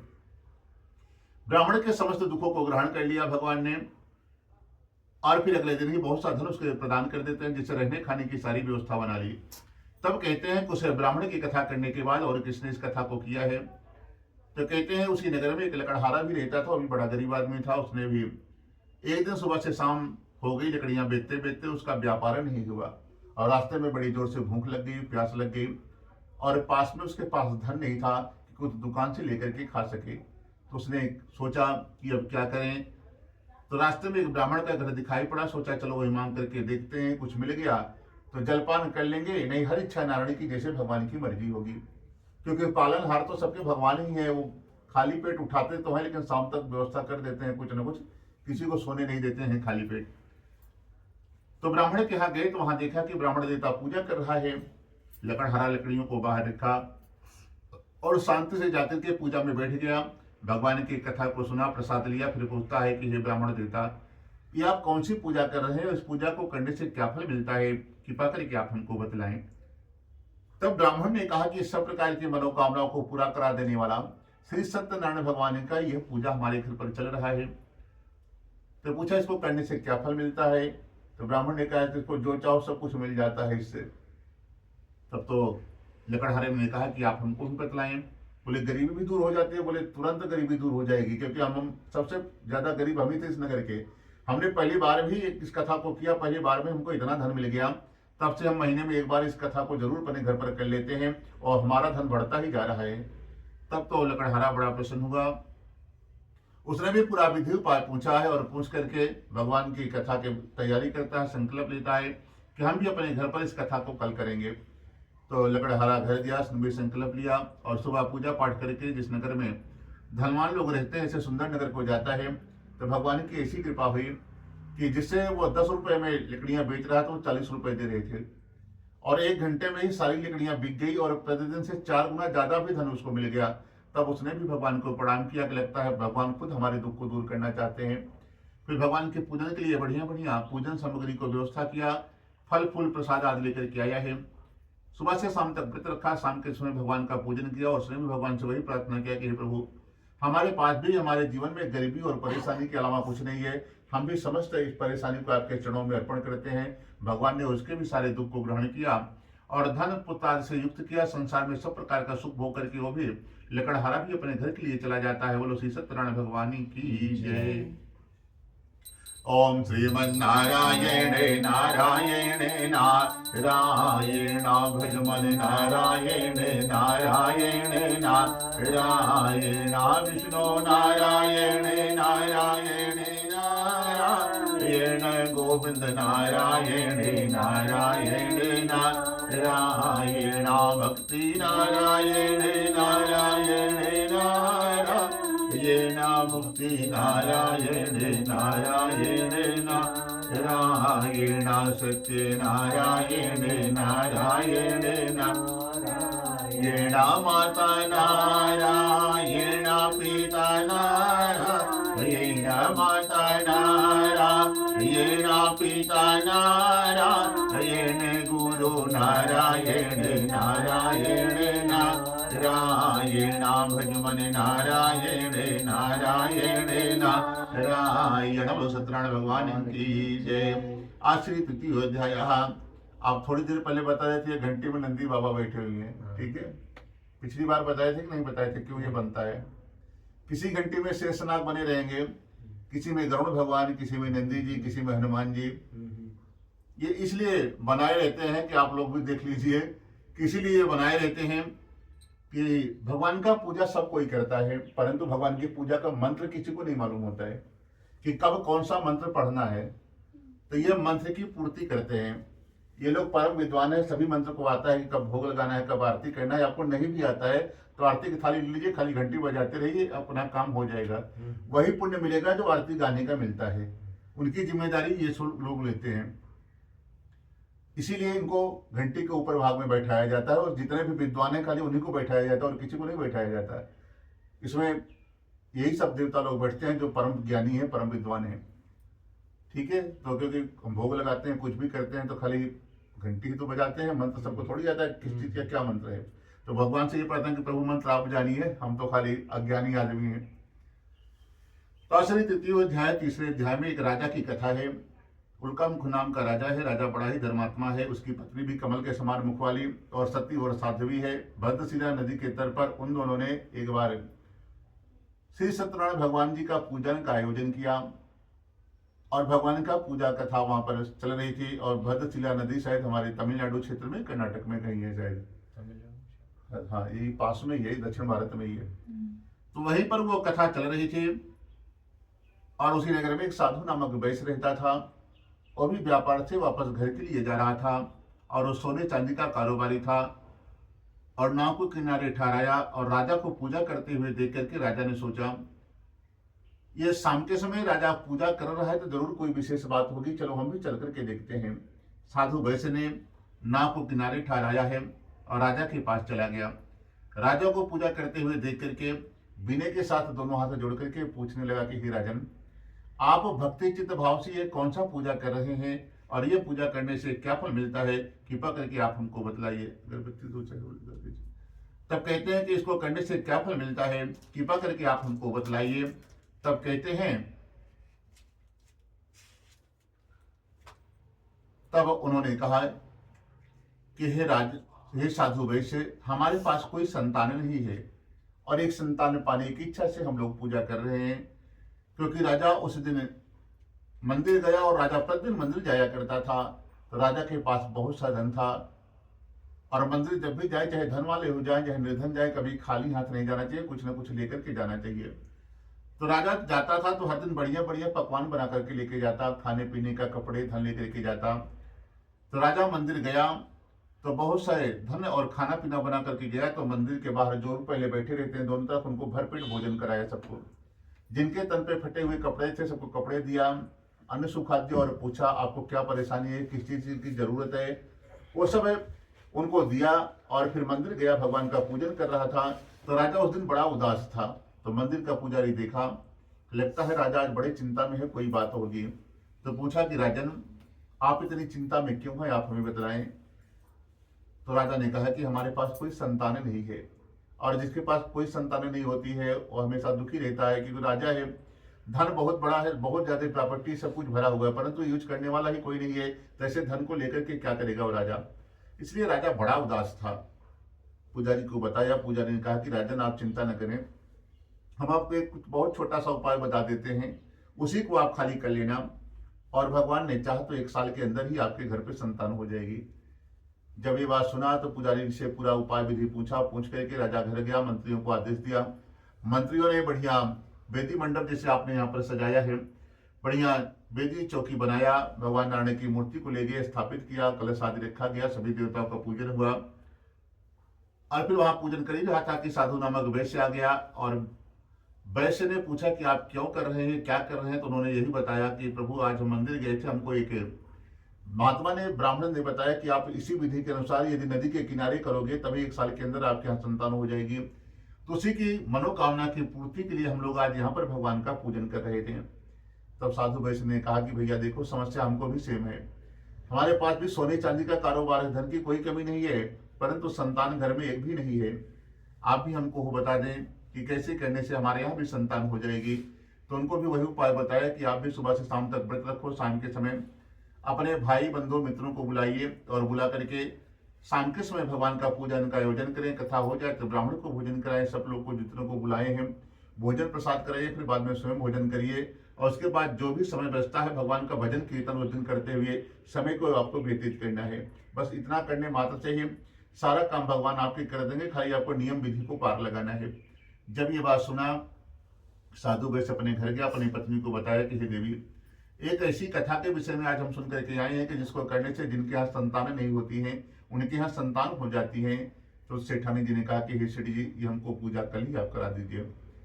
सेठ जी ने विचार किया कि हमने यहाँ धन खर्चा करके आज तक कभी कोई धर्म काम नहीं किया है, अब ये कैसे होगा। इसमें तो हमने देखा है कि भोजन भंडारे की भी व्यवस्था किया था राजा ने, फल मिठाई रखा हुआ था, लगता है इसमें बहुत पैसा खर्चा होता है, और हमने कभी आज तक 1 रुपये भी खर्चा नहीं किए हैं भगवान के पूजा के लिए, पुण्य के लिए। महालोभी आदमी थे, परंतु पत्नी के जिद के सामने उन्होंने विरोध नहीं कर पाया, डर के मारे कि आज कर देंगे तो शाम का भोजन नहीं मिलेगा। सेठ जी ने विचार किया, कहा कि देवी देखो, भगवान तो खाली भाव के भूखे हैं, और उनको तर्क भी वही देना है कि जो समझ में आ जाए पत्नी जी को। तो वही बता रहा है कि भगवान तो खाली भाव के भूखे हैं, और उनको तो संसार में जितने भी मनुष्य हैं, कोई पंचमेवा का भोग लगाता है, कोई 56 भोग, कोई फल, कोई मिठाई, सुबह से शाम तक भगवान को खिलाने में सब संसार लगा हुआ है, उनको ये सब चीज की जरूरत नहीं है। एक काम करो, हम लोग चलते हैं भगवान के मंदिर, भगवान से पूजा करते हैं, भगवान से क्षमा मांगते हैं, भगवान जरूर हमारे काम को कर देंगे। और सेठ जी ने कहा कि भगवान की कथा में कहीं सुना था कि भगवान कहते हैं कि पत्रम पुष्पम फलम तोयम, कोई पेड़ का पत्ता भी आप चढ़ा दो तब भी भगवान उसके काम कर देते हैं, परंतु जो दरिद्र हो, दरिद्र 2 प्रकार के होते हैं, जिसके पास कुछ है ही नहीं है, जिसके पास बहुत कुछ है भगवान के लिए नहीं है उसके पास। तो उसी टाइप के सेठ जी थे, उन्होंने अपनी पत्नी को समझाया कि चलो भगवान के मंदिर चलते हैं। हम लोग मंदिर गया और भगवान को सामने बैठ करके सही सही याद दुखी हो गया कि हे भगवान, यदि एक संतान दे देते तो हमारा भी वंश आगे चल पड़ता। सेठ जी की आंख से आंसू आ गया। तो पत्रम पुष्पम फलम तोयम, पत्र मतलब पेड़ का पत्ता हो गया, फूल हो गया, जंगली फल जो फ्री में मिलता है। भगवान कहते हैं दुकान से मत खरीदिए, जो कोई पेड़ का पत्ता तो कहीं भी पेड़ का पत्ता मिल जाएगा, वही लाके चौखट पे हमारे रख दो, काम कर देंगे। जंगली फूल तोड़ के रख दो, जंगली फल, ये सब भी नहीं कर पाओ तो हमारे सामने चौखट के आओ। तो यम जल की पर्यायवाची है, जो आंख से आंसू निकलता है। भगवान के चौखट के सामने आप बैठ करके थोड़ा भी आंसू गिर गया तब भी भगवान उसके काम को कर देते हैं, क्योंकि भगवान अपने भक्त के दुख को नहीं देख पाते हैं। तो सेठ जी को लगा ये फ्री वाला काम ज्यादा बढ़िया है, और आंसू सही सही आ गया। सेठ जी को लगा चलो हमारा काम हो जाएगा। फिर अपनी पत्नी को लिया, वापस घर आया, धीरे धीरे समय बीतता गया। राजा के यहाँ पुत्र का जन्म हुआ, सेठ जी के यहाँ कन्या का जन्म हुआ। फिर सेठानी जी ने कहा कि हे सेठ जी देखो, भगवान ने संतान हमको दे दिया, बस आगे चल पड़ा है, अब पूजा कर लो। फिर सेठ जी ने कहा कि देखो देवी, बुढ़ापे में संतान हुई है और जितनी भी तुम्हारी ननदें हैं सब आ जाएंगी, सबको खिलाना पिलाना पड़ेगा, सबको कुछ ना कुछ देना लेना पड़ेगा, इसी में बहुत धन खर्चा हो जाएगा। और नगर के सेठ साहूकार हैं, खिलाना भी पड़ेगा सबको, अगल बगल वालों को। तो एक काम करो, पहले जमाने में बच्चों की शादी जल्दी होती थी, 9 साल के अंदर सबकी बेटियों का विवाह हो जाता था। विदाई भले 11 साल 15 साल में होता था, परंतु विवाह जो है ना 5 साल से 9 साल के अंदर ही हो जाता था। तो सेठ जी ने अपनी पत्नी को और समझाया कि देवी देखो, अभी बहुत खर्चे में हम लोग पड़े हुए हैं, और पूजा करेंगे तो उसमें फिर से खर्चा लगेगा, अलग से फल फूल प्रसाद पंडित जी बुलाओ, सब दक्षिणा देना पड़ेगा। और विवाह में हमारे यहाँ की प्रथा है कि जब बच्चों का शादी होता है तो उसमें कथा करना पड़ता ही पड़ता है, बहुत जरूरी है। तो भगवान से एक काम करो, चलो हम लोग क्षमा मांग के आ जाते हैं, प्रभु बहुत खर्चे में इस बार माफ कर दो हमको। जबकि धन की कोई कमी नहीं है, धन खूब भरा हुआ है, बस दिल नहीं है उनका दिल से वो निर्धन है। तो सेठ जी पत्नी को लिए भगवान के सामने पहुंच गए, भगवान से क्षमा मांगी कि इस बार प्रभु माफ कर देना, जब हम अपनी बेटी का विवाह करेंगे तो उसमें जरूर पक्का आपको हम बुलाएंगे घर पे, आपका पूजा करने के बाद ही बेटी का हम विवाह करेंगे। और क्षमा मांग करके वापस आ गया। धीरे धीरे वह सेठ जी व्यापार के लिए चले गए, समय बीतता गया। 5 साल बाद जो वापस आए तो देखा कि बेटी बड़ी हो चुकी है, उसका विवाह करना चाहिए, 5 साल की हो चुकी थी। तो एक अपने दूत को बुलाया, आदेश दिया कि हमारी बेटी के लिए कोई बढ़िया बणिक पुत्र ढूंढ करके लाया जाए। तो उनके सेठ साहूकार थे ही, दुनिया भर के कार्यकर्ता थे, वो लोग ढूंढना चालू कर दिया विवाह के लिए लड़का। ढूंढते ढूंढते वो लोग कांचनपुर नामक नगर गए, जो हम लोग कलकत्ता के नाम से जानते हैं। वहाँ एक बहुत बढ़िया व्यापारी का लड़का मिला और बड़ा सुंदर लड़का था। सेठ जी के पास लाया गया, उनको भी लड़का पसंद आ गया, बेटी का विवाह तय कर दिया गया। सारी व्यवस्था तैयारी होने लगी, दिन भी रख उठा, सब कुछ व्यवस्था हो गई और धीरे धीरे विवाह का समय आ गया, बारात भी आ गई। सेठ जी भूल गए कि हमने भगवान को वचन दिया है कि विवाह के पहले प्रभु आपका पूजा जरूर करेंगे। उसको वो भी याद नहीं रहा और ये भी नहीं याद रहा कि हमारे परिवार की परंपरा है कि बच्चों के विवाह के पहले भगवान का पूजन करना पड़ता है, तभी विवाह का कार्य आगे बढ़ाया जाता है। ना परंपरा याद रही, ना अपना संकल्प याद रहा। तब तो भगवान बड़े दुखी हो गए। भगवान को कभी झूठा वादा नहीं करना चाहिए, उससे भी बहुत लोगों के घर परिवार में परेशानी आती है। जैसे आपने भगवान के लिए कहा कि हम यहाँ जाएंगे वहाँ जाएंगे, तीर्थ यात्रा ये पूजा करेंगे वो करेंगे, जब आपके पास व्यवस्था हो तब आप कर लेना, पहले से कह के नहीं छोड़ना चाहिए, नई समस्या ज्यादा आती है घर में। सेठ जी कह करके वो गलती कर बैठे थे, वो पूजा करना भूल गए। और विवाह के समय भगवान के पूजा 5 देवताओं का पूजन होता है, गणेश गौरी कलश नवग्रह और कुल देवी देवता का पूजा करके भगवान नारायण को भी बुलाया जाता है। तो शादी के टाइम भी वेदी मंडप ऐसे बना, भगवान को बुलाया गया। भगवान नारायण आए और देखा सेठ जी का वैभव कि दिखाने के लिए खाने पीने के हजारों काउंटर लगाए हुए हैं, कैमरामैन भी बढ़िया वाला है, टेंट हाउस में सारी व्यवस्था चकाचक है, परंतु पूजा के लिए पैसा बेकार का खर्चा हो जाएगा, वो नहीं करना है सेठ जी को। भगवान समझ गए उसकी इच्छा को। भगवान पूजा में रहे, बेटी को आशीर्वाद दिया। जब विवाह के बाद एक विधि होती है, विसर्जन किया जाए, जो देवता से जहाँ से आए हैं सब लोग चले जाएं। सभी देवता अपने अपने स्थान को जाने लगे और नारायण चले गए। और नारायण जब जाने लगे तो माता लक्ष्मी को जो घर में भेजा था, लक्ष्मी जी का हाथ पकड़ा, उनको भी लेके चले गए। क्योंकि किसी के घर में धन लक्ष्मी रुकी है तो नारायण ही भेजते हैं, तभी लक्ष्मी जी रुकती हैं। क्योंकि लक्ष्मी उन्हीं की पत्नी है और वो साधारण पत्नी है, पतिव्रता है। जब पति किसी के घर में भेजेगा, जाना हो तभी जाती हैं, बिना भेजो किसी के घर जाती नहीं है। सेठ जी को लगा कि लक्ष्मीपति वो हम ही है, ज्यादा धन आ जाए तो कुछ लोग का दिमाग भ्रमित हो जाता है कि वो लक्ष्मीपति खुद बन जाता है। बल्कि लक्ष्मीपति सिर्फ नारायण ही है, नारायण भेजे हैं तब वो रुकी हुई है, और जब तक का आदेश है तभी तक रहेंगी। और जिसके घर में नारायण का पूजा पाठ कथा भजन खूब होता है, उतने उसके घर में खूब लक्ष्मी बढ़ती है, खूब खुश रहती है। और जब नारायण का विसर्जन हुआ तो नारायण जाते जाते लक्ष्मी जी का हाथ पकड़ा और बोला कि ऐसे आदमी का धन बढ़ा के क्या करोगे देवी, चलो हम लोग वैकुंठ में रहेंगे। लक्ष्मी जी को लेकर के चले गए। उधर विवाह का कार्य संपन्न हुआ और सेठ जी के पास एक ही कन्या थी, तो लड़का जिसके साथ शादी हुआ वो भी घर जमाई बन करके उन्हीं के साथ रहने लगा। एक दिन अपने जमाई को बुलाया और कहा कि बेटा देखो, कई महीनों से हम लोग शादी के चक्कर में धंधा व्यापार सब बंद करके रखे हैं, चलो हम लोग फिर व्यापार करते हैं। तो नाम में सोना चांदी रखा, व्यापार करने के लिए वो रत्नपुर नगर जाता है। और जो हम लोग रत्नागिरी के नाम से जानते हैं, वहाँ का राजा उस समय चंद्रकेतु था। पहले मुख्यमंत्री नहीं होते थे, राजा ही होते थे अलग अलग क्षेत्र के। यहाँ का राजा ये है, वहाँ का राजा वो है। तो रत्नागिरी का राजा चंद्रकेतु था, उसके यहाँ व्यापार करने के लिए गए। भगवान इससे पहले से ही नाराज थे। जिस दिन ये व्यापार करने के लिए पहुंचा है, कुछ माया से भगवान ने चोर सेठ जी के जहाँ पर रुका हुआ था राजा के यहाँ, चंद्रकेतु के यहाँ चोरी करा करके उसका सारा धन इनके नाव में ला करके भगवान ने रखवा दिया।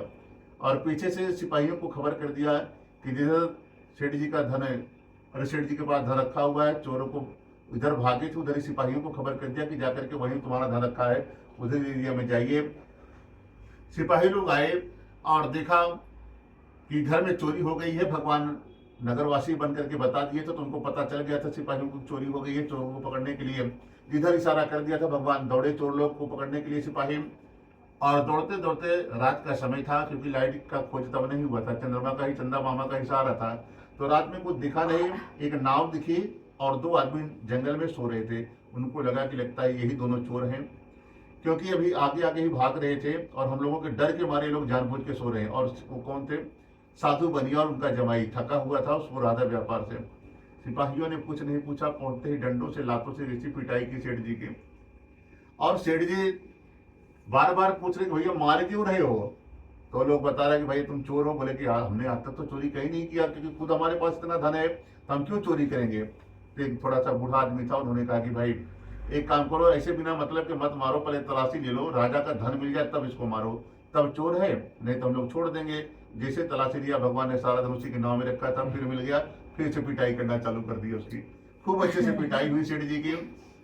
और फिर बार बार क्षमा मांगता रहा, किसी ने कुछ नहीं सुनी इसकी, क्योंकि जहाँ पर कृपा राम की हुई ता पर कृपा करे सब कोई। जब तक भगवान का आशीर्वाद राम जी का आपके ऊपर है तभी तक आप कहीं भी कुछ भी बोलोगे आपकी बात सही मानी जाएगी। जिस दिन भगवान आपके ऊपर से हाथ हटा लेंगे ना, कितना भी सत्यवादी हो आपको सब लोग झूठा ही समझेगा, झूठा ही आदमी है। सेठ जी भी वही है, सोना चांदी भी है, परंतु भगवान नाराज हो गए, अपना आशीर्वाद उनके सर से हटा लिया, आज मार खा रहे हैं उधर उधर। तुरंत उनको हथकड़ी लगाया गया, बंदी बनाया गया, राजा के पास लाया गया चंद्रकेतु के सामने।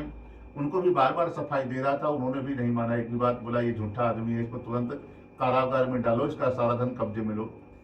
और अगले दिन जो घर पर रख करके आया था, जिसके घर से लक्ष्मी चली जाती है, गरीबी अपने आप आ जाती है, उधर घर में ना खाने का बच्चा है, ना कुछ है, चोरी होती है, सब कुछ समाप्त हो गया। कई दिनों तक तो कलावती और लीलावती माँ बेटी ही घर में थी। भूख बर्दाश्त किया, भूख नहीं बर्दाश्त हुआ तो नगर में भिक्षा मांगने का काम करती हैं। ये दिन भर में ही लोगों कितने आदमी को भिखारी बनाते हैं और भिखारी आदमी को राजा बनाते हैं। हमारे देश के प्रधानमंत्री उसके प्रमाण हैं। इनकी माँ जिनकी झाड़ू पोछा करती है वो बेटा उसका कभी सोच सकता है कि हम गांव का सरपंच नहीं बन सकता, और प्रधानमंत्री तो बड़ी बात है। और भगवान की कृपा ही है को मुख्यमंत्री भी रहे और प्रधानमंत्री भी है, हो सकता है राष्ट्रपति भी उन्हें बन जाए, वो कुछ पता नहीं है। तो भगवान की कृपा जिसके ऊपर हो जाए, कि कैसे भी आदमी हो उसको कहीं भी पहुंचा सकते हैं वो। और जो राजा बनने का सपना देख रहा तो गली गली अभी धरना दे रहा है, इधर उधर घूम रहा है, तो ये कुछ भी कर सकते हैं, सारा कुछ इन्हीं का लीला है। तो इनसे बना रहेगा सबका तो सब बढ़िया मंगल होगा, इनसे अगर गड़बड़ हो गई तो सब गड़बड़ हो गए। तो सेठ जी की पत्नी और बेटी खाने का कुछ नहीं मिला तो नगर में भिक्षा मांगने लगी, और भिक्षा मांग करके माता जल्दी आ गई, बेटी थोड़ा देर से आई तो माता बहुत गुस्सा हुई, अरे बेटी इतनी रात तक कहाँ रही, तेरे दिमाग में क्या चल रहा है। माता बहुत डांटने लगी, तो उन्होंने कहा कि हे माते, आज एक ब्राह्मण के घर भिक्षा मांगने के लिए गई थी, वहां पर ये कथा में बताया गया है कि जब तक भगवान की कथा में जो भी सम्मिलित हो जाए, प्रसाद चढ़ामित न मिले तब तक वहां से उठ करके नहीं जाना चाहिए। अभी हमको प्रसाद मिला है तो आ रही है। जब ये बात सुना तो उनकी माँ को भी याद आ गया कि हम लोगों ने भी बेटा तुम्हारी शादी के पहले से या पैदा होने के पहले से ही संकल्प लेकर के बैठे हैं, तुम्हारे पिताजी के भगवान का पूजन करेंगे, और तुम्हारा विवाह भी हो गया, जन्म भी हो गया, हम लोगों ने भगवान का पूजन नहीं किया, लगता भगवान ही हमसे नाराज हो गए हैं। चलो हम दोनों कल साथ में चलेंगे, जो भी धन मिलेगा भिक्षा में हम लोग पहले भगवान का पूजन करते हैं। माँ बेटी अगले दिन नगर में जाती हैं भिक्षा के लिए, बहुत सा धन मिल गया जिससे भगवान के पूजन के लिए बढ़िया बढ़िया पक्के केले के फल, शक्कर, घी, दूध, दही, गेहूं का चूर्ण आदि सामग्री को लेकर के आई हैं। लेकर के भगवान का पूजन किया है, और भगवान के पूजन करते समय भगवान से ये क्षमा मांग रहे हैं कि हे प्रभु, यदि हम लोगों से पूरे परिवार की तरफ से आज क्षमा मांगते हैं कि कोई अपराध हो गया है, प्रभु हमारे अपराध को क्षमा करें। और फिर हमारा पति जमाई ना मालूम किस नगर में कहाँ चला गया, उनको वापस घर भेज देना। ऐसे कलावती लीलावती ने भगवान से प्रार्थना की, भगवान से क्षमा मांगा अपराध के लिए कि हमसे जो कोई अपराध हुआ है माफ करें उसको। तो भगवान ने उसके ऊपर कृपा की। पूजन के बाद विसर्जन किया गया कि जो जहाँ से देवताएं हैं सब लोग अपने अपने स्थान को जाएं। तो भगवान नारायण नहीं गए, जहाँ पर नगर में ये चंद्रकेतु के नगर में बंदी बनाया गया था, उस राजा को भगवान ने जाकर के रात में सपने में दर्शन दिया। दर्शन देकर के कहा कि हे राजन, जिन वैश्य को आपने बंदी बनाया है ये दोनों व्यापारी हैं, इनको सुबह होते ही छोड़ देना। ये दोनों चोर नहीं हैं, चोर कोई और था, इनकी नाव में रख करके धन भाग गया और आप इन्हीं को चोर समझ बैठे हैं, पकड़ लिए। एक काम करना, सुबह होते ही छोड़ दो, जितना धन लिया उससे दुगना धन देना होगा, क्योंकि ये लोग निर्दोष थे। चोरी नहीं किए थे और आपने निर्दोष आदमी को पकड़ा हुआ। ये लोग व्यापारी जाति के हैं, अभी तक फ्री होते तो धन को 2 गुना कर दिए होते। अब तुम्हारी जिम्मेदारी है कि इनको 2 गुना धन करके देना है। और फिर भगवान ने सपने में बता करके चले गए, यदि हमारी आज्ञा का पालन नहीं हुआ तो अगले दिन आपके पुत्र को और पूरे नगर को नष्ट कर देंगे। सुबह राजा स्वप्न से जागा, सभा में गया, मंत्रियों को बुलाया, आदेश दिया कि जो वैसे लोग बंदी बनाए गए उनको छोड़ा जाए, छोड़ करके उनको सभा में लाया जाए। छुड़ा करके दोनों लोग सभा में आए हैं। आकर के राजा को प्रणाम किया। राजा हाथ जोड़ करके कहता है कि हे महानुभावों, भावी वश तुम्हें इतना दुख प्राप्त हुआ था, अभी से आपको कोई भय नहीं है। तुरंत उनको नए नए वस्त्र कपड़े आदि दिए गए, धन 2 गुना दिया गया और फिर हमें नगर से विदा कर देता है। बोलो श्री सत्यनारायण भगवान की जय। ओम श्रीमन्नारायण नारायण नारायण भजमन नारायण नारायण नारायण विष्णु नारायण नारायण नारायण गोविंद नारायण नारायण नारायण माता नारायण पिता नारायण माता नारायण पिता नारायण भजमन नारायण नारायण नारायण श्रीमन नारायण नारायण नारायण। सत्यनारायण भगवान की जय। अष्टमी चतुर्थो अध्याय। भगवान ने उधर जेल से छुड़ा दिया। माँ बेटी ने भगवान का पूजन करके गलती मान लिया। अब भगवान की इच्छा हुई कि हमने इस वैश्य का मदद कर दिया है, जेल से छुड़ा दिया है, धन को 2 गुना कर दिया है और इसका परीक्षा लिया जाए कि इसके दिमाग में अब क्या चल रहा है। तो भगवान ने क्या किया, एक ब्राह्मण का वेश बनाया, फटे पुराने कपड़े पहन लिए, हाथ में डंडी ले लिया और लेकर के सेठ जी की तरफ जा रहे हैं। सेठ जी को लगता है इस नगर का कोई गरीब ब्राह्मण है, हमको बड़ा आदमी समझ करके कुछ मांगने के लिए आ रहा है। कि तन पर फटे पुराने कपड़े, हो सकता है सेठ जी कपड़े पंडित जी को दान कर देंगे, नहीं हो सकता है कि सीधा कोई दान दे देंगे कि जाओ भाई 2-4 दिन बना खा लेना। परंतु ये हमारे विषय में जानता नहीं, हमने आज तक 1 रुपये किसी को नहीं दिया और इसको भी नहीं देंगे। भगवान धीरे से सेठ जी के सामने पहुंचे और प्रकट हो गए और प्रकट होकर के कहा कि सेठ जी तुम्हारी नाव में क्या रखा हुआ है। सेठ जी बड़े जोर से डांटे, कहा अरे दरिद्र ब्राह्मण क्यों पूछता है, क्या धन लेना चाहता है, हमारी नाव में बेल पत्ता भरा हुआ है। ऐसे वचन सुनकर के भगवान तुरंत दोनों हाथ उठा करके आशीर्वाद दे दिया कि जा तुम्हारा वचन जो तू बोल रहा वही सत्य हो जाए। और सारा धन तुरंत जो सोना चांदी था सब बेल पत्ता हो गया। सेठ जी को नहीं खबर है। फिर भगवान ने कहा कि देखो हम साधारण ब्राह्मण नहीं है, हम तुमको आशीर्वाद देने के लिए आए थे कि जो भी तुम्हारी नाव में रखा है 10 गुना बढ़ जाए। तुमको भरोसा नहीं है तो 10 गुना बढ़ गया है। सेठ जी ने मुड़ करके देखा तो जितना भी सोना चांदी था ऊपर तक बेलपत्ता भर गया। बेलपत्ता देखते ही जमीन पर गिर पड़ा, फिर मूर्छित बेहोश हो गया। फिर थोड़ी देर बाद जब होश में आया तो साथ में जो उनका दामाद था वो कहता ससुर जी अब रोने से कुछ नहीं होगा, तो लगता है जो ब्राह्मण वहाँ बैठा है वही कुछ कर सकता है, आपके लिए जाइए उससे क्षमा मांगिए।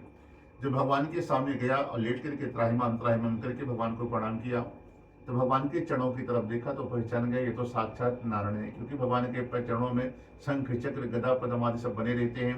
भगवान कभी भी किसी की परीक्षा लेने के लिए आते हैं तो पूरा शरीर का भेष बदल लेंगे, चरण अपने ही रखते हैं। तो भगवान की सेवा किया है चरणों को, भगवान को पहचान जाएगा, वो पहचान गया। भगवान से क्षमा मांगता है कि प्रभु आपकी माया तो ब्रह्मा भी नहीं जान पाए तो हम कैसे जान पाएंगे, प्रभु हमारी रक्षा करें।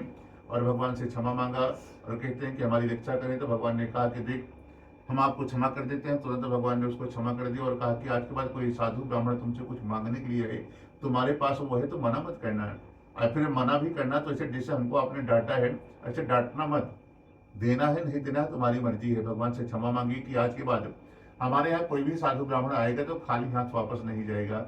और फिर भगवान ने तुरंत उसको धन को फिर से उसको दे दिया, बेलपत्ता नष्ट हो गया। फिर धीरे से अपने वो नगर पहुंच गया। एक जो नाव चल रहा था उसको सेठ जी ने घर भेजा, जाकर के उनकी पत्नी को प्रणाम किया और फिर बताया कि सेठ जी नगर के पास आ गए हैं और संयोगवश फिर से आज कलावती लीलावती भगवान का पूजन कर रही थी कि हे भगवान हमारा पति जमाई आ जावे। ऐसे सूचना मिला कि सेठ जी नगर में आ गए हैं। अपनी पत्नी सेठ जी की बेटी जो पूजा कर रही थी उनकी माँ ने कहा कि हे बेटी अब बाकी का पूजा तू कर, हम जा रहे हैं अपने पति को देखने के लिए, और तू भी जल्दी जल्दी पूजन करके आ जाना क्योंकि तुम्हारा भी पति आया हुआ है। बेटी ने भी जल्दी जल्दी पूजन कर दिया, भगवान का प्रसाद नहीं लिया और प्रसाद को छोड़ करके समुद्र के किनारे पहुंचती है तो वहां पर क्या देखा, समुद्र में एक जोर से लहर आती है जिसमें साधु बनिया के नाव और जमाई समुद्र में डूब जाता है। और फिर ऐसे जब उसकी बेटी को मालूम हुआ कि हमारा पति जल में डूब गया है तो जोर से रोने लगी। ऐसी दशा देख करके सूर्य भगवान से साधु बनिया हाथ जोड़ करके कहता है कि हे भगवान, मुझसे आप मेरे परिवार से फिर से कौन सा अपराध हो गया है, प्रभु हमारा मार्गदर्शन करें, हमको क्षमा करें। तुरंत भगवान ने आकाशवाणी की कि हे साधु, तुझसे कुछ भी अपराध नहीं हुआ है, तुम्हारी पत्नी और बेटी ने घर पर पूजन रखा था, इन लोगों ने पूजन तो किया है, परंतु भगवान के प्रसाद का पान कर दिया, इसी कारण बस ऐसी घटना घटित हुई है। आप लोग घर जाइए, भगवान से क्षमा मांगो, फिर प्रसाद खा करके वापस आओ, तो अभी आपकी नाव भी मिल जाएगी, आपका पति जमाई सब मिल जाएगा, धन भी मिल जाएगा। पूरा परिवार घर गया, भगवान से क्षमा मांगी, क्षमा मांग करके वापस आए थे। फिर भगवान की कृपा से एक लहर आती है जिसमें साधु बनिया का नाव जमाई मिल गया, पूरा परिवार सुख होकर के अंत में परम धाम को जाता। बोलो श्री सत्यनारायण भगवान की जय। ओम श्रीमन्नारायण नारायण नारायण भजमन नारायण नारायण नारायण विष्णु नारायण नारायण नारायण गोविंद नारायण नारायण नारायण हरि नारायण नारायण नारायण राम नारायण नारायण नारायण कृष्ण नारायण नारायण नारायण भक्ति नारायण नारायण नारायण मुक्ति नारायण नारायण नारायण। सत्यनारायण भगवान की जय। आज पंचमो अध्याय और पांचवें अध्याय में एक तुंगध्वज नाम का राजा है और बड़ा धर्मात्मा है। एक समय जंगल में जाकर के वन पशुओं को मार करके एक बड़ के पेड़ के नीचे आया, वहां पर बैठा और देखा काफी ग्वाल बाल लोग, गाय चराने वाले लोग भगवान का पूजा कर रहे हैं।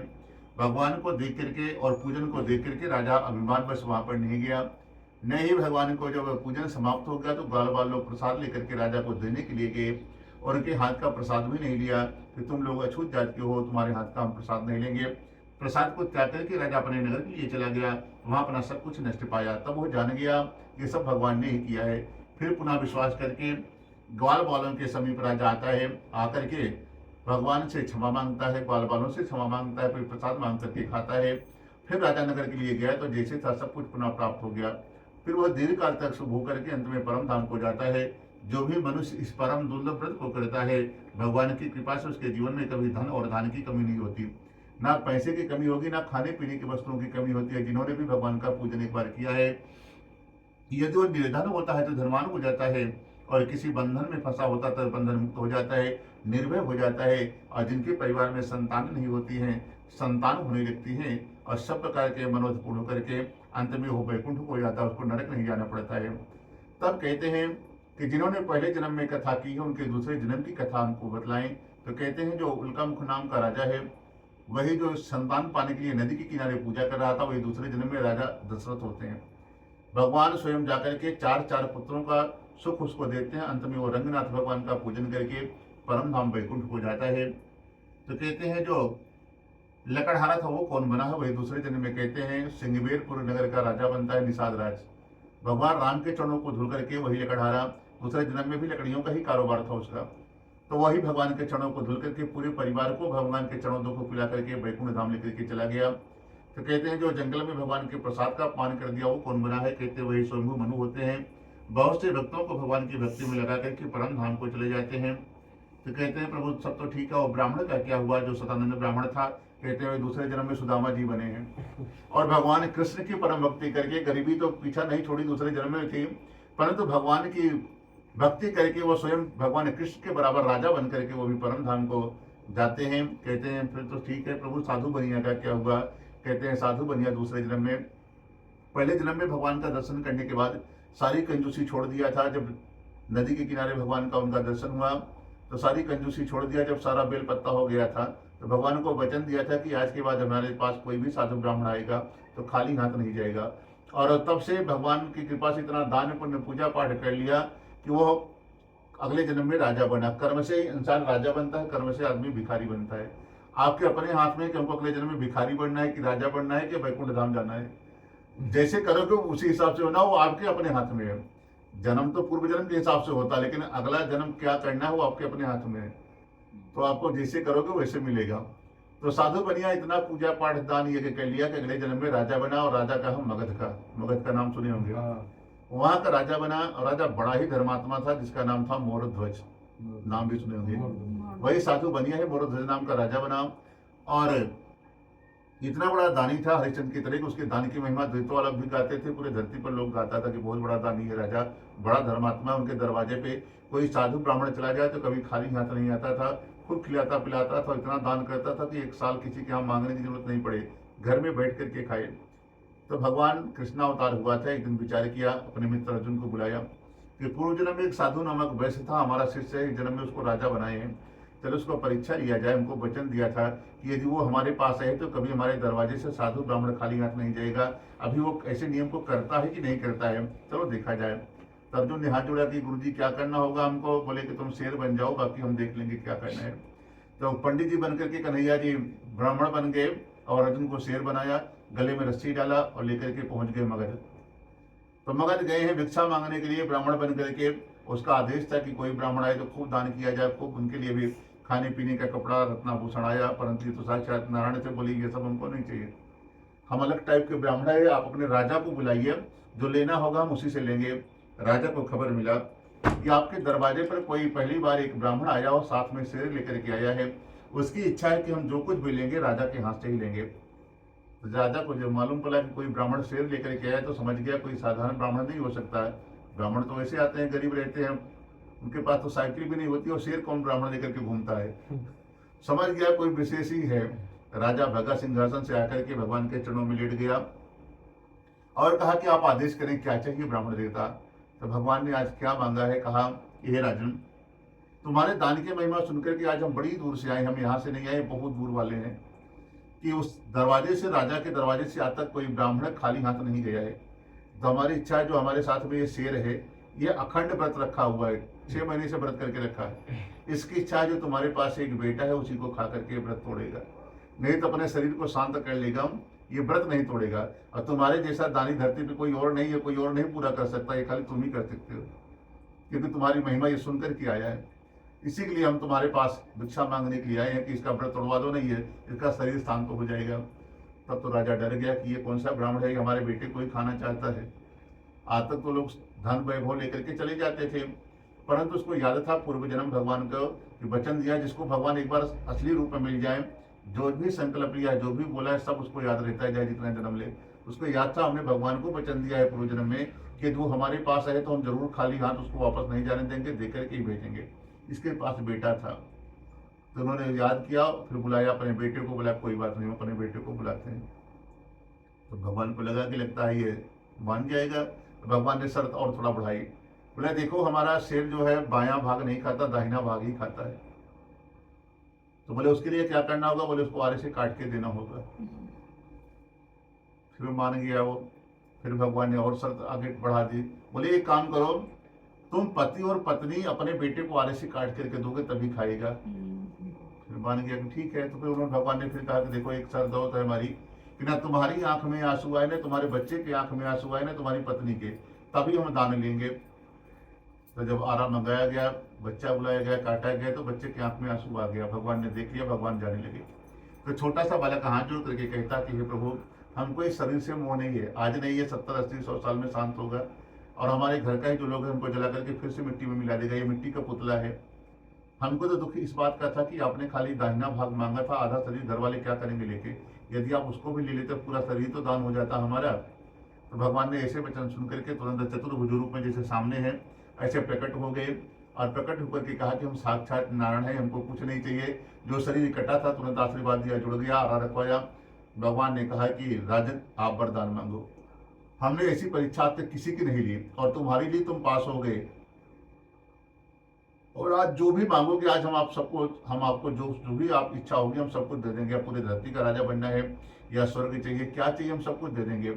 तो राजा ने कहा कि देखो हमारा भी नियम है, हमने आज तक खाली ब्राह्मणों को दिया है, ब्राह्मणों से कुछ लिया नहीं है, और तुम अभी ब्राह्मण बन करके आए थे तो हम आपसे कैसे लेंगे। भगवान ने कहा अभी तो आपने देख लिया, हम तो चतुर्भुज नारायण है साक्षात, यदि तुम नहीं मांगोगे कुछ लोगे तो आज हमको पाप लग जाएगा, हमने बिना कुछ दिए किसी की परीक्षा ली है तो उसको वरदान जरूर दिया है। तो भगवान से वही प्रार्थना करता है कि हे प्रभु, यदि आप देना ही चाहते हो तो एक ऐसा वरदान दे दो कि आज के बाद जो भी तुम्हारी भक्ति करे उसके कभी अवगुण को मत देखना, को महापापी आदमी की कौन कौन से कर्म किया है उसके दोष को दर्शन मत करना, अपनी भक्ति उसको दे देना, अपना उसको बना लेना प्रभु। गले से लगा लेना। जो भी तुम्हारे पास आए, महापापी से भी पापी आत्मा हो, तो भगवान ने वचन दिया कि जब हम वचन देते हैं कि आज के बाद कैसा भी महापापी भी हमारे पास आएगा तो उसको हम अपनी भक्ति दे देंगे, उसको कभी फंसने नहीं पाएगा, नरक नहीं जाने पाएगा। और भगवान ने कहा कि जब तूने आरे से परीक्षा दिया है तो तुम्हारे इस क्षेत्र का ही नाम आरा रख देते हैं, कि बिहार का एक क्षेत्र उसी दिन से उसको आरा बोल दिए और आज तक आरा उसको बोलते आ रहे हैं। बोलो श्री सत्यनारायण भगवान की जय।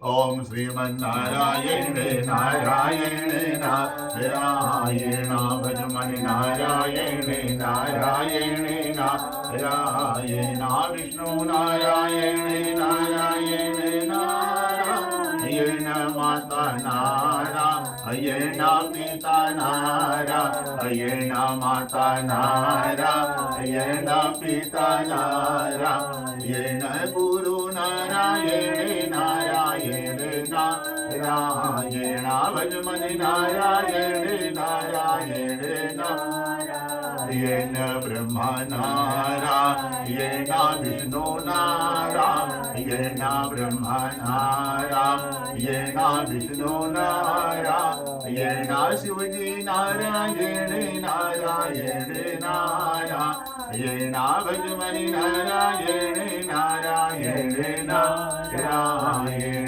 यहाँ नारायण वहाँ नारायण यहाँ नारायण वहाँ नारायण जहाँ देखो वहाँ नारायण नारायण भजमन नारायण नारायण नारायण तुझ में नारायण मुझ में नारायण तुझ में नारायण मुझ में नारायण सब में नारायण नारायण नारायण भजमन नारायण नारायण नारायण सूर्य नारायण चंद्र नारायण सूर्य नारायण चंद्र नारायण तारे नारायण नारायण नारायण भजमन नारायण नारायण नारायण। बोलो सत्यनारायण भगवान की जय। बोलो आज के आनंद की जय। सामने भगवान के सामने चला तो सामने थोड़ा सा जल गिरा दो, जल को मस्तक में लगा दो, भगवान को प्रणाम करो, फिर आराम से खड़े हो जाओ। सब लोग खड़े हो जाइए, फूल भगवान के सामने अर्पण कीजिए और जाके बंद कर दीजिए। सामने मोबाइल बंद कर दो, उसको बंद करके आ जाओ, सो जाओ आराम से।